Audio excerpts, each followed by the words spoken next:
Hello and welcome to another video review. This is The Beast Within, a Gabriel Knight mystery, or Gabriel Knight 2, The Beast Within, for PC. This is the sequel to Gabriel Knight's Sins of the Fathers, which remains my favorite adventure game of all time, even after this one, which is in a lot of ways considered better than the original game, which is pretty interesting.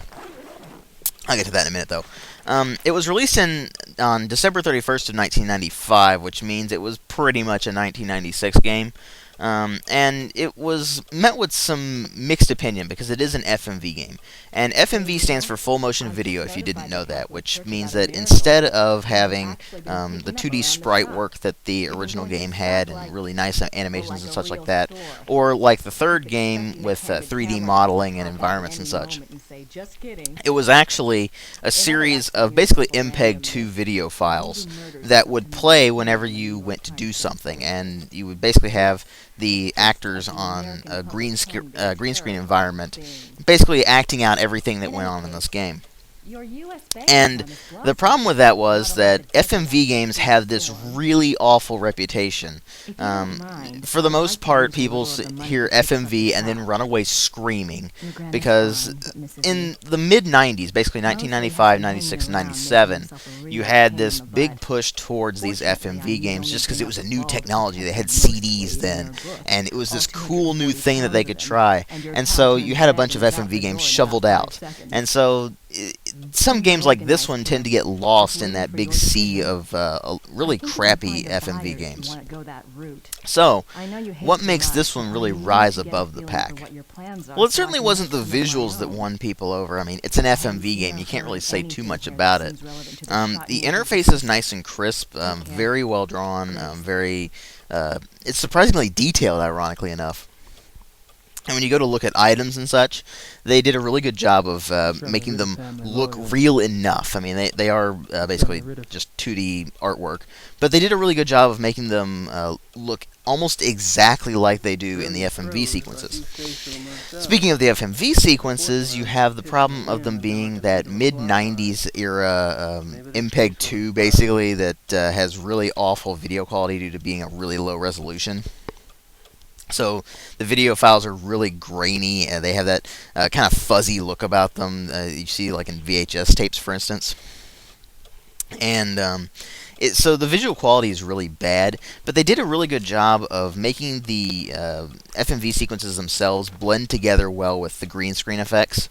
And what I mean by that is, when you're doing these FMV sequences, your actors are working basically in a green screen environment, which means there's maybe a few props here or there, but for the most part, the environment's going to be computer generated. Now, this was the mid-90s, so they were working with basically just real photographs. And so what they did was they would have these actors go about and pretend like they were doing things in the environment, and they actually made them work really well. Really pleasantly surprised by that. Like when they go for doors, they don't just completely miss the thing or whatever, the knob, or miss the knock or whatever. Sometimes it looks kind of cheesy. Sometimes the animations switching between FMV and the photographs are kind of clunky, but for the most part they did a surprisingly good job with that. And likewise, the sound design is surprisingly well done for an FMV game. The one thing I really didn't like about it, just overall, was the fact that the music is sometimes really loud, and it kind of just blares into your face, and all of a sudden you can't hear what the people are saying. That's just an audio mixing problem.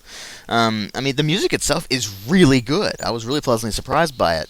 I mean, Robert Holmes did a great job with the soundtrack in Gabriel Knight 1, and I was kind of worried that he wouldn't do as good of a job with the second one. But it all feels very Gabriel Knight-esque. It has that definite vibe about it, and it really fits the game well. And it does a really good job with creating a really great mood. Because, I mean, music is supposed to establish a mood, and they did a really good job with it in this one.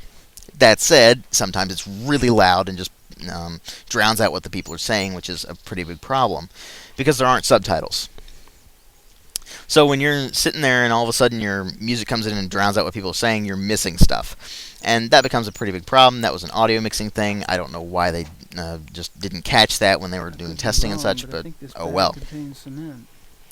Another thing I don't like, and this is just related to the actors, is that when they're speaking German, sometimes it really comes across as they're Americans just speaking German and doing it very badly.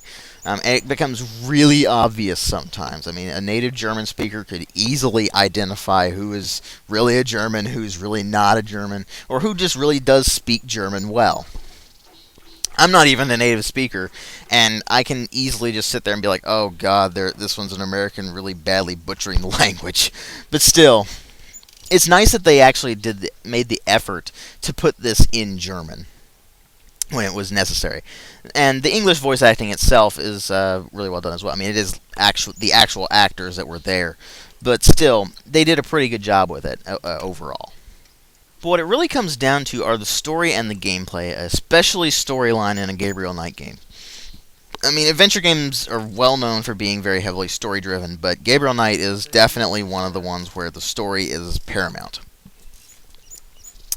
You play as two characters throughout the course of the game, actually. You play as Gabriel Knight, the protagonist of the original game, who is now living in Germany off the success of his novel about voodoo and such like that, which is based very heavily on the events of the first game. And so he's living in Germany now, and in his castle of Schloss Ritter, which is his family's ancestral castle, basically. And it's located near the town of Rittersberg.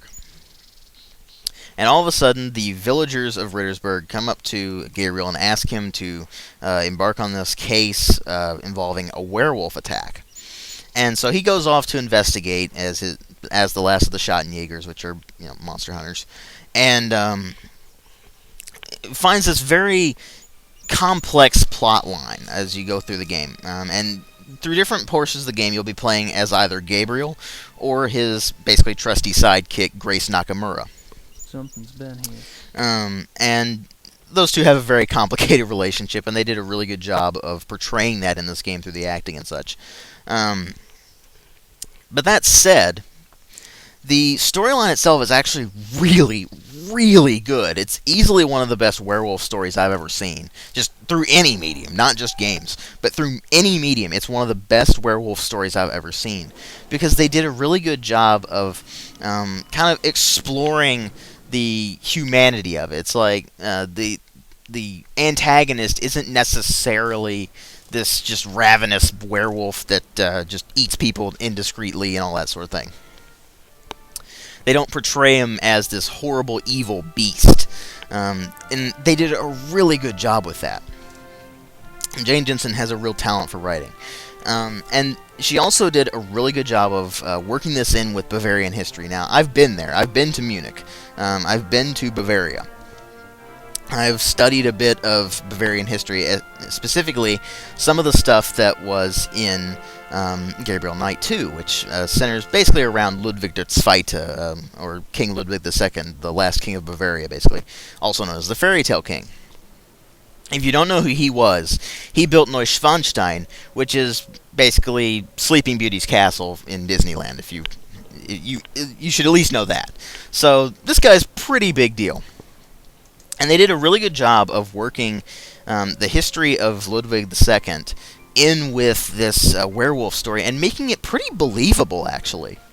You can actually look at some of this stuff and be like, hey, this actually kind of fits well, and these twists here and there are all fit really nicely with the established history of him. And the characters themselves are also really well done as well. I mean, I mentioned the antagonist being much more than just a ravenous beast or something like that. They each have their own specific personalities, and the actors did a really good job of portraying them. I mean, some of the characters have really cheesy lines. I mean, I don't think Jane Jensen speaks a heck of a lot of German. I'm sorry. Just from the different things that people say that are written and such like that. Some of it's not completely grammatically correct, but oh well, no big deal. And I mean, I've never heard a German say, "Kann ich Ihnen behilflich sein?" I mean, nobody says that. So, and people say stuff like it, but not it specifically. So some of it reeks of very direct translations, but for the most part, I'm really pleasantly surprised by the amount of correct German that's in here. It seems like Jane Jensen tried really hard to make it feel authentic, and she did a phenomenal job with that. The actors also do a really great job. You have Dean Erickson as Gabriel Knight, which is kind of depressing. I mean, you had Tim Curry doing the voice acting for him in the original Gabriel Knight. His detective friend Mosley, who was played by Mark Hamill, isn't there anymore. I mean, he's not in Germany, so he's not a part of the story. But Grace is... I can't remember who plays Grace, actually, but it was Leah Remini in the original game. So it's a little bit there's a little bit of adjustment required going from the original game to this one, because it is full motion video. They do have live actors doing it. And they did a really good job with it. I was really pleasantly surprised by that. All the performances really don't reek of just kind of bad direction or anything. They did a few things here and there that are just a remnant of FMV games that you can't really help. But for the most part, they did a really good job with that. But then we come to the gameplay itself, which is pretty typical point-and-click adventure. You pick up items, you read through different texts and such. You also solve puzzles, usually with the items that you've picked up. And in Gabriel Knight, you do a lot of talking to people. And it all feels very reminiscent of the original game. The problem I had with it was the puzzles were kind of easy. Just compared to the first game, the puzzles were pretty easy. Maybe they toned them back. Maybe it was the lack of all the different interactions you could do, because the original game had a lot of interactions, like you could pick up something, or you could move it, or you could activate it, or open it. Whereas in Gabriel Knight 2, you just click on it, and it does whatever. But that said, they did a pretty good job of making some of the puzzles really clever. But still, there's a lot to be desired in the puzzle department. And there's only a couple of timing-based ones as well that I just hate timing-based puzzles because they're really annoying.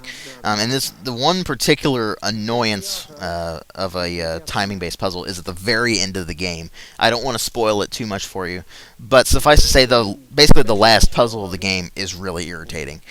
Just because you're timed on it, and you have to really pay attention to what you're doing. And if you haven't mapped things out, then you're going to have a rough time with it. And there's also a few moments where you'll be sitting there like, what do I do? And the hint system isn't really helpful because it only points to different areas that you haven't completed stuff in. So if you're going on the hint system, you're going to be completely confused and need a walkthrough. There are a couple of moments like that, but nothing too horribly crazy about that. And sometimes there's a few little bugs here and there that will cause things to not trigger, or something like that, and that's a little annoying too. And the lack of subtitles is really the only other complaint I have about this game. I mean, it would be really nice to be able to look at the subtitles and see what people are saying sometimes when the music butts in on you. But overall, I'd say Gabriel Knight 2 is easily one of the best adventure games ever made. If only for the story, and for the characters. The writing in this game is phenomenal. But the gameplay itself leaves something to be desired. It's not bad, don't get me wrong, but it could be a lot better, and as an experienced adventure gamer, it does kind of fall a little short. Still, if you liked the first Gabriel Knight, you will like Gabriel Knight 2, regardless of whether you like FMV or not. And if you are turned off by FMV, play Gabriel Knight 2. You'll still enjoy it. So thanks for watching.